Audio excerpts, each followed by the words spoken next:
Magandang buhay mga Lods! For today's video, pupunta tayo sa isa sa dinarayong meriendahan dito sa Tayabas City, Quezon Province.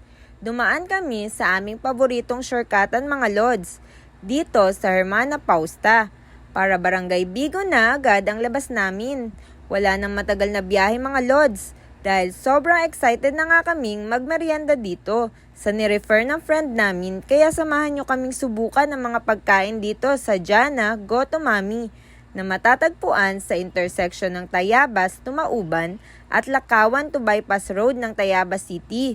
Madali itong matagpuan mga Lods dahil sobrang dami ng customer dito at talagang tinitigilan siya ng mga biyahero. Yung iba ay sinasadya pang puntahan ito. Tara mga Lods, samahan nyo kami!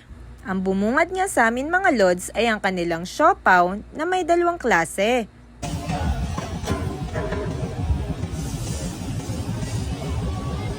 Ang pinili nga namin ay ang siopaw with egg and cheese nila mga Lods.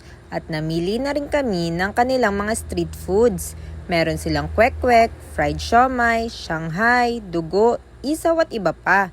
Sinunod nga namin itong bestseller nilang Goto Mami Overload na dinadayo talaga.